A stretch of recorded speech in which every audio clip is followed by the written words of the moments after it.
चलिए बच्चों, तो स्टार्ट करते हैं। Next as number 9। एएस 9 का नाम क्या है? Revenue recognition.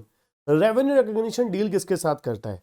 रेवेन्यू रिकॉग्निशन जो है हमारा एएस 9, ये डील करता है कब हमारी जो इनकम है बुक्स में रिकॉग्नाइज कर देनी चाहिए, कब इसे पोस्टपोन कर देना चाहिए। कब इनकम को रिकॉग्नाइज कर देना चाहिए, कब इसे पोस्टपोन करना चाहिए। ठीक है जी। सबसे पहले बात करते हैं एप्लीकेबिलिटी। जो एएस 9 है, एप्लीकेबल किसको है? एएस 9 कहते हैं मैंडेटरी है सभी एंटरप्राइजेस को, चाहे वो छोटी है, चाहे वो बड़ी है, चाहे वो कंपनी है, कुछ भी है, सबको, सभी एंटरप्राइज को एएस 9 एप्लीकेबल होता है। कहते हैं जो एएस 9 है वो डील किसके साथ करता है? Basis for recognition of revenue in the statement of P&L of an enterprise. The standard is concerned with the recognition of revenue arising in course of ordinary activity of the enterprise। ठीक है जी। हमारा जो as 9 है ये deal किसके साथ करता है कि जो रेवेन्यूज है, कोई भी एंटरप्राइज की रेवेन्यू है उसको रिकॉग्नाइज कैसे किया जाए प्रॉफिट एंड लॉस अकाउंट में। क्या कुछ कंडीशंस हैं, वो कंडीशंस फुलफिल करने के बाद इनकम प्रॉफिट एंड लॉस में रिकॉग्नाइज करनी है, उसके साथ डील करता है। ठीक है जी। अब कुछ स्पेशल केसेस हैं जो मेन है, जिसमें हम एएस 9 के बारे में, आपको पता है, पढ़ रखा है आप लोगों ने। एएस 9 में हम लोग डील करते हैं। सबसे पहले नंबर पे सेल ऑफ गुड्स। नंबर 1 है सेल ऑफ गुड्स, नंबर 2 है रेंडरिंग ऑफ सर्विसेज, नंबर 3 है कुछ स्पेशल केसेस जिसको हम क्या बोलते हैं, use by the others of enterprise resources. Enterprise के रिसोर्सेज को किसी और ने यूज किया, उसके बदले में हमें क्या हुआ, इंटरेस्ट आया, रॉयल्टी आई, या फिर डिविडेंड आया। ठीक है जी। कुल मिला के ये मोटे मोटे ये 3 केसेस के साथ ये एएस जो है वो डील करता है। पहला हमारा सेल ऑफ गुड्स, दूसरा sale of provision of services, तीसरा जो रिसोर्सेज फॉर्म के हैं वो कोई और द्वारा, किसी और द्वारा यूज किए जाते हैं, उस पर हमें क्या मिलता है, इंटरेस्ट मिलता है, या फिर डिविडेंड मिलती है, या फिर रॉयल्टी मिलती है। ठीक है जी। तो सबसे पहले हम लोग बात करेंगे किसके ऊपर, सेल ऑफ गुड्स के केस में। सेल ऑफ गुड्स के बारे में, उससे पहले एक छोटा सा और क्वेश्चन बहुत ही इंपॉर्टेंट है।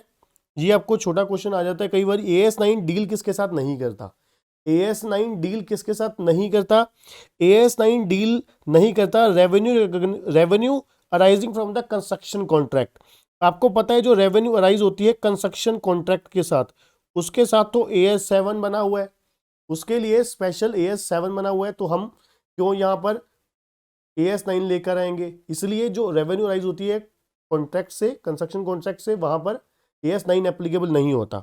Number 2, revenue rising from the hire purchase और लीज एग्रीमेंट। अब इसके लिए पता है हायर परचेज और लीज एग्रीमेंट के लिए आपका एएस 19 बना हुआ है, एएस 19 बना हुआ है। नंबर 3 है revenue rising from the government grants and other similar subsidy. Government grants और सिमिलर सब्सिडीज के लिए आपको पता है एएस कौन सा बना हुआ है, 12 बना हुआ है। ठीक है जी।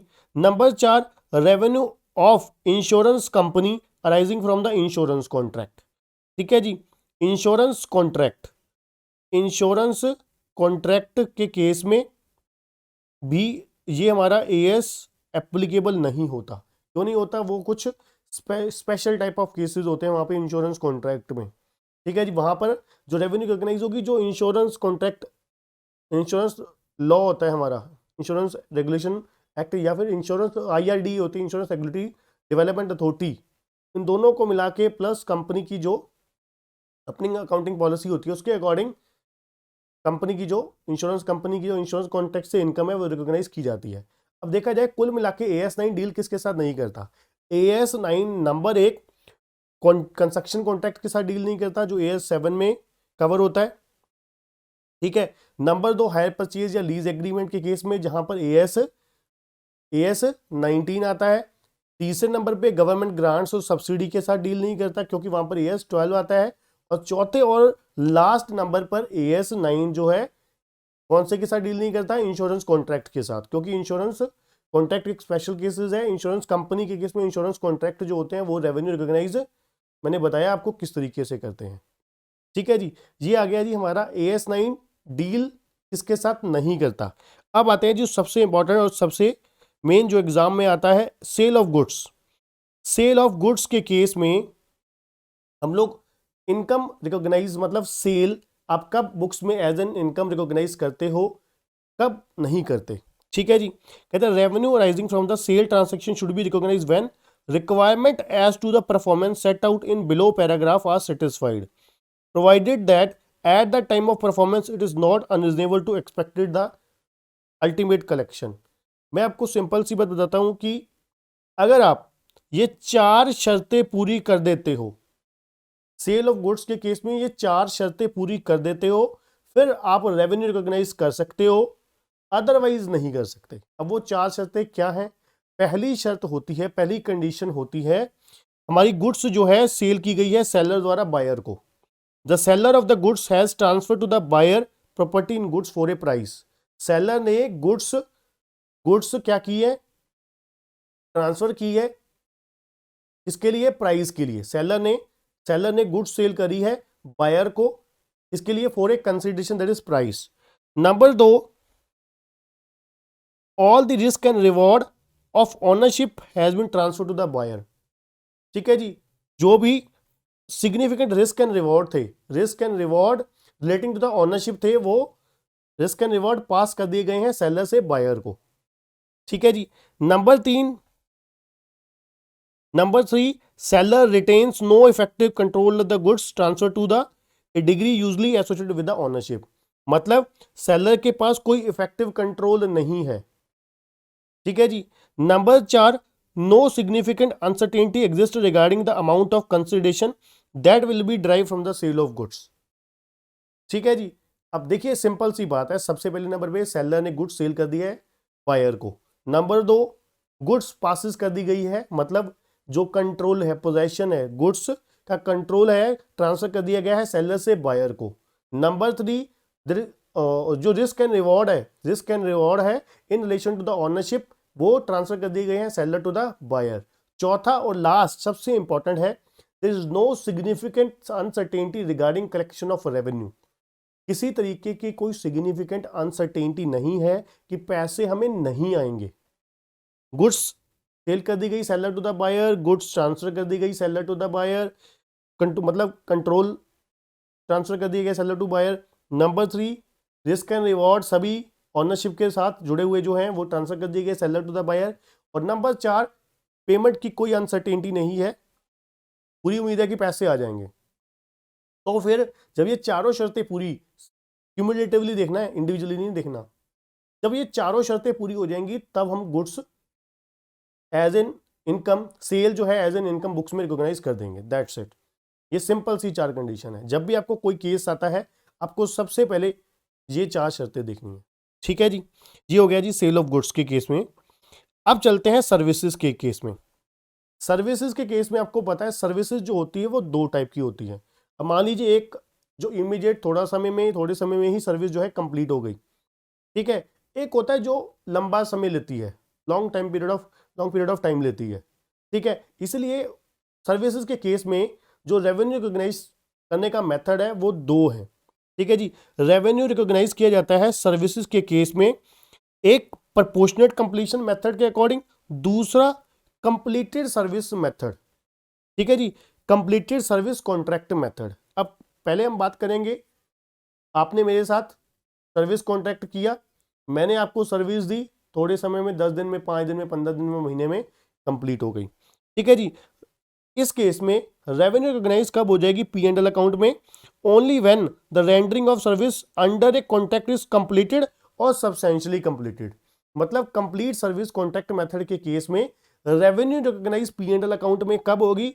रेवेन्यू रिकॉग्नाइज हो जाएगी P&L अकाउंट में तब जब क्या है, इनकम मतलब सर्विसेज जो है सब्सटेंशियली कंप्लीट हो गई है या कंप्लीट हो चुकी है। ठीक है जी, सर्विस सब्सटेंशियली कंप्लीट हो चुकी है या कंप्लीट ही हो चुकी है 100%। ठीक है जी, उस वक्त ही इनकम मतलब P&L में सर्विस की अमाउंट रिकॉग्नाइज की जाएगी। दूसरे नंबर पे क्या है बोलते हैं, in this method performance consist of execution of a single act. यहां पर परफॉर्मेंस से मतलब है execution of single contract, for example installation of A machine, repair service. यहां पर एक सिंगल क्या माना जाता है, एक्ट माना जाता है। ठीक है जी, हर सर्विस कॉन्ट्रैक्ट जो है वो अलग एक्ट है, अलग काम है। ठीक है जी। अब आते हैं दूसरे मेथड के ऊपर, proportionate completion method. Proportionate completion method में कहते हैं जो रेवेन्यू रिकॉग्नाइज की जाती है P&L अकाउंट में प्रपोर्शनेटली की जाती है with the degree of completion of a service under a contract. With the degree of completion, कितने परसेंट सर्विस जो कंप्लीट है। मान लीजिए 1 करोड़ का प्रोजेक्ट था, कॉन्ट्रैक्ट में 1 करोड़ की मान लीजिए सर्विस थी, सर्विस कॉन्ट्रैक्ट था, ठीक है। अब वहां पर 60% कंप्लीट है, 70% कंप्लीट है, तो 70% रेवेन्यू रिकॉग्नाइज हो जाएगी, ठीक है जी, प्रपोर्शनेटली 70% हो जाएगी। और कह रहे here performance consist of execution of more than 1 act. यहां पर जो सर्विस की परफॉर्मेंस होगी ना, वो उसमें एक से ज्यादा एक्ट्स इन्वॉल्व होंगे, वहां पर एक से ज्यादा डिफरेंट एक्ट्स इन्वॉल्व होंगे। अब कहते हैं जी, बड़े ध्यान से सुनिएगा, यहां पर रेवेन्यू जो है रिकॉग्नाइज की जाएगी proportionately by the reference of performance of each act.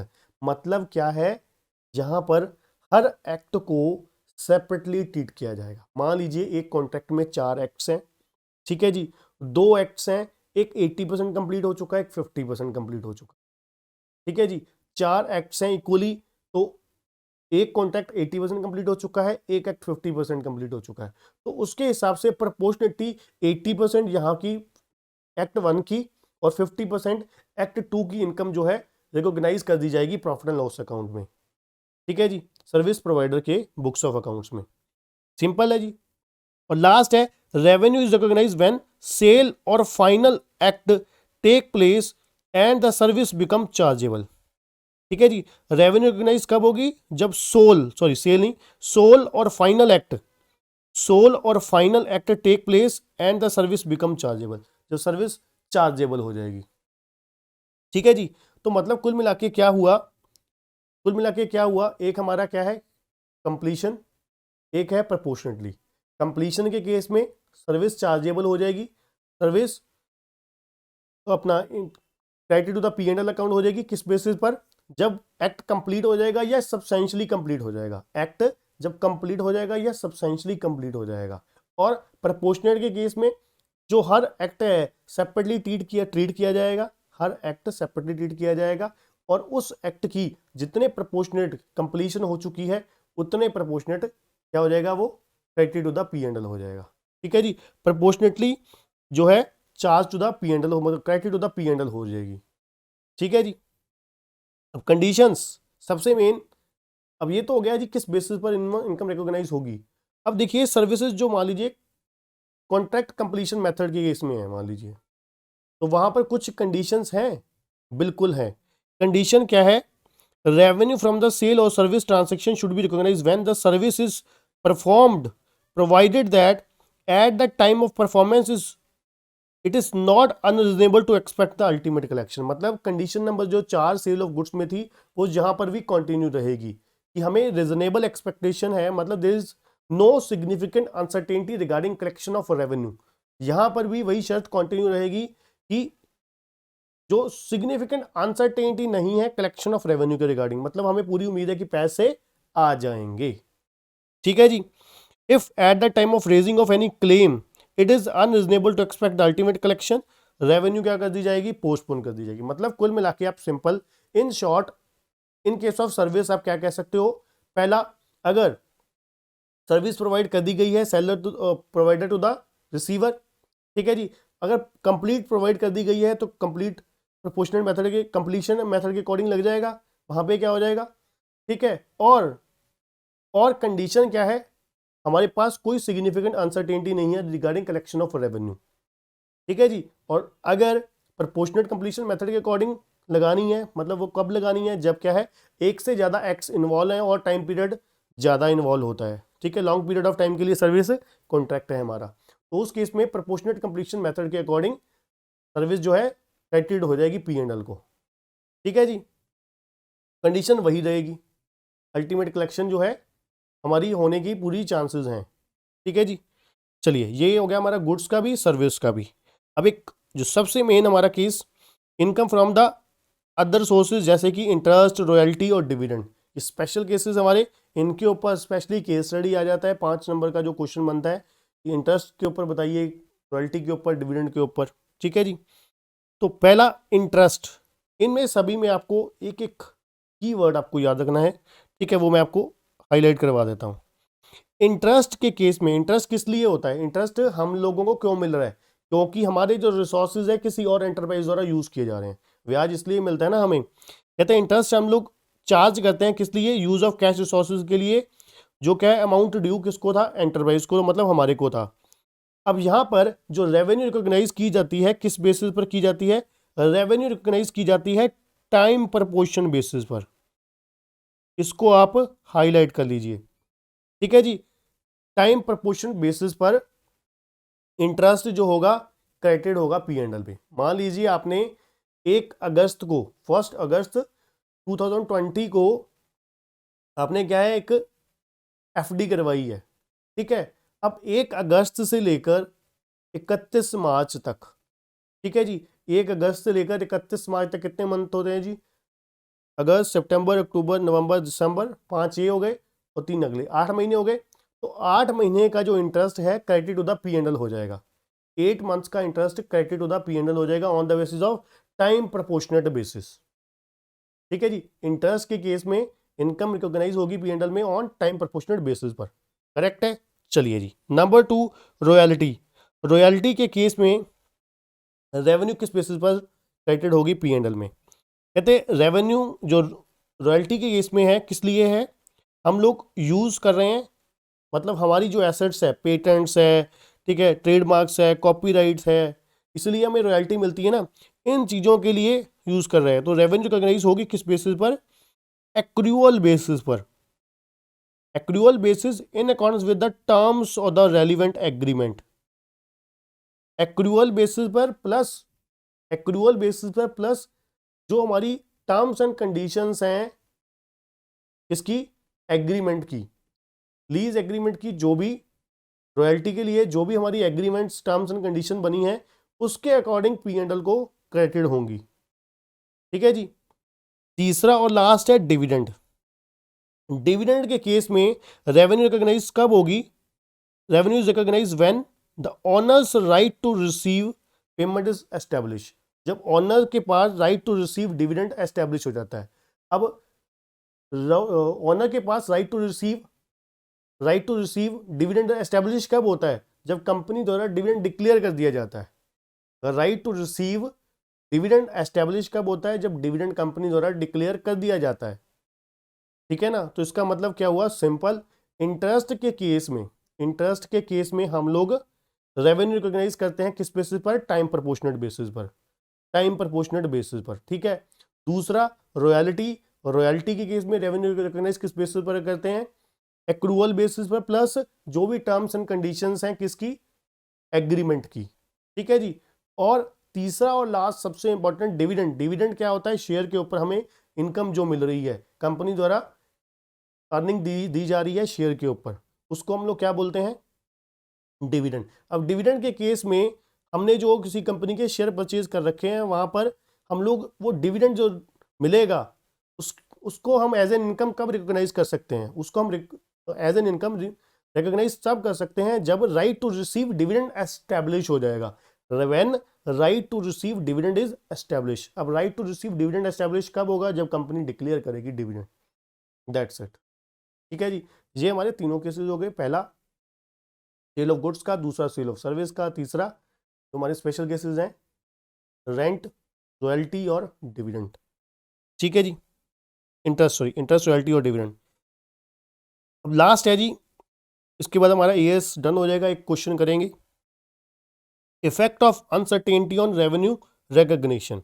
Effect क्या होगा अनसर्टेनिटीज का रेवेन्यू रिकॉग्निशन के ऊपर? कहते हैं where the ability to assess the ultimate collection with the reasonable certainty is lacking at the time of raising any claim, revenue recognition is postponed to the extent of uncertainty level। बिल्कुल जी, हम लोग अगर कोई uncertainty involve है तो हम लोग revenue recognise वहां तक ही पोस्टपोन कर सकते हैं ना जहां तक अनसर्टेनिटी इन्वॉल्व है, हमें लगता है कि नहीं पैसे आने की चांसेस नहीं है।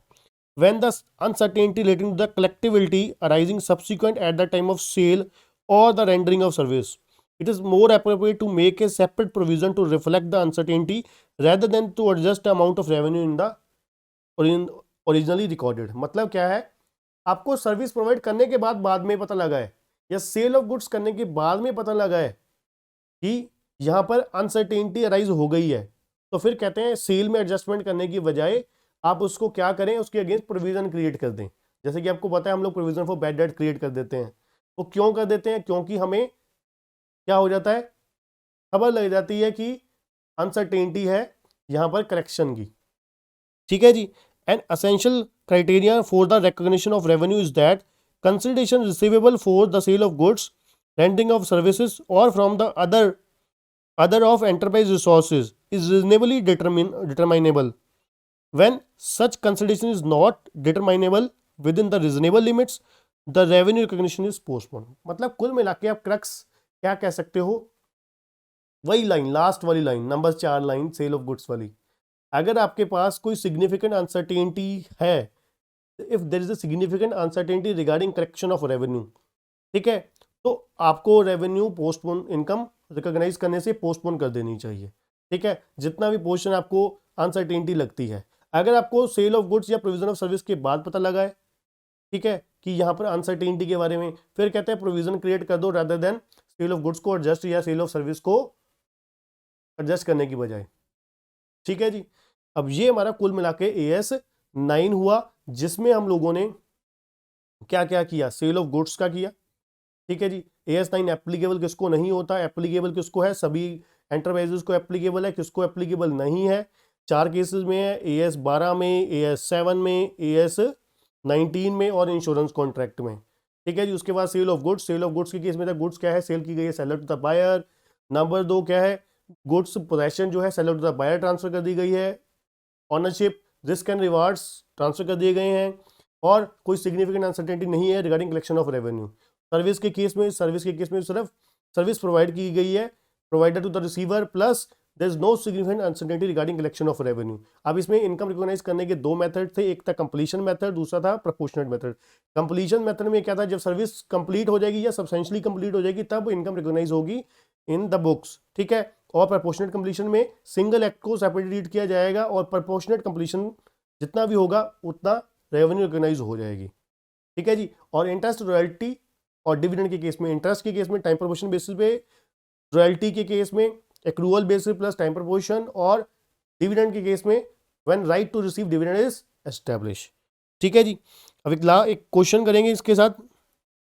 बोर्ड ऑफ डायरेक्टर है, उन्होंने डिसाइड किया है 31 मार्च 12 को to increase the sale price of certain item retrospectively from the 1 January 2012। एक मतलब 3 महीने बैक डेट से उन्होंने सेल प्राइस रिवाइज करने की सोचा है। कहते हैं इस रिवीजन से क्या हुआ है, 1 जनवरी 2012 से लेकर अब तक जो 31 मार्च की रिवीजन हुई है, इससे कंपनी को उम्मीद है the company has to receive 15 lakh from its customer in respect of sale from the 1 January to 31 March. अब कहते हैं बताइए, accountant can not make his mind whether to include ₹15 lakh in the sales for the 11-12 or not. अब वो सोच रहा है कि वो सर ये 11-12 की सेल में 2011-12 फाइनेंशियल ईयर की सेल में ये जो 15 लाख है ये इनकम में रिकॉग्नाइज करने चाहिए या नहीं करने चाहिए। ठीक है जी। अब देखिए ये 5 नंबर का क्वेश्चन बनता है आपके पेपर में। सबसे पहले आप क्या लिखोगे, ये जो केस है ये किसके साथ है। नंबर 1 सॉल्यूशन में आप क्या लिखोगे, केस के बारे में बताओगे जी। ठीक है जी। ये केस किसके लिए है जी, सेल ऑफ गुड्स के लिए है, और सेल ऑफ गुड्स की प्रोविजन लिख दोगे आप। सेल ऑफ गुड्स की जो आपने 4 प्रोविजन पढ़ी, अभी मैंने आपको एक्सप्लेन करी, वही 4 प्रोविजन आप लोग लिख दोगे। ठीक है जी। दूसरा फिर आप इस केस के बारे में बताओगे। ठीक है जी। ये केस किसके ऊपर है ये बता दिया आपने। ठीक है। प्लस प्रोविजंस जो हमने पढ़ी AS 9 की, प्रोविजंस ऑफ AS 9 कि AS 9 ये बोलता है। ठीक है जी। दूसरे नंबर पे आप बता दोगे कि इस केस में क्या हुआ है जी, इस केस में जो बोर्ड ऑफ डायरेक्टर है उन्होंने सेल रिवाइज करी है फ्रॉम द बैक डेट। ठीक है, जिसकी वजह से 15 लाख रुपीज 15 लाख रिसीवेबल हो गए हैं डेटर से, कस्टमर से। ठीक है जी। अब हम बताएंगे अगर if there is no significant uncertainty regarding collection of ₹15 lakh, अगर किसी तरीके की कोई सिग्निफिकेंट अनसर्टेनिटी नहीं है कि ये 15 लाख रुपए नहीं आएंगे, फिर तो हम रिकॉग्नाइज कर सकते हैं ये 15 लाख रुपए 11-12 की सेल में, अदरवाइज इसको नहीं रिकॉर्ड करेंगे until it has been received. ठीक है जी, हम इसको तब तक रिकॉर्ड नहीं करेंगे अदरवाइज जब तक रिसीव नहीं हो जाते। मतलब क्या है, फाइनल आंसर हमारा क्या हुआ, अगर ये 15 लाख रुपए हमें अल्टीमेट कलेक्शन के चांसेस हैं तो फिर हम रेवेन्यू रिकॉग्नाइज कर देंगे, अदरवाइज इसको पोस्टपोन कर देंगे यहीं पर ही। ठीक है जी, दैट्स इट, इतना सा आंसर इसका है। ठीक है जी, 5 नंबर आपके खड़े हो जाएंगे, बिल्कुल पक्के हो जाएंगे। सबसे पहले आपको बताना है कि ये जो एएस है ये रिलेट करता है AS9 के साथ, ये जो एएस है रिलेट करता है AS9 के सेल ऑफ गुड्स के साथ। अब sale of goods, in case of sale of goods revenue will be recognised in the books of account as an income. Sale of goods should be recognised in the books of as a income if the following conditions are satisfied. अब वो चारों condition लिख देंगे जी, फिर उसके बाद लिखेंगे ये केस में क्या किया है, बोर्ड ऑफ डायरेक्टर ने क्या किया है, सेल रिवाइज करी है, रिवाइज 3 महीने बैक डेट से करी है। अब यहाँ पर डायरेक्टर अकाउंटेंट वो कंफ्यूज है कि इनकम रिकॉग्नाइज करे कि ना करे। अब डायरेक्टर को सजेस्ट क्या है, डायरेक्टर सॉरी अपना अकाउंटेंट को क्या सजेशन है कि अकाउंटेंट को अगर लगता है कि अल्टीमेट करेक्शन हो जाएगी 15 लाख रुपए की, फिर तो रेवेन्यू रिकॉग्नाइज हो जाएगी, अदरवाइज नहीं होगी until it has been received।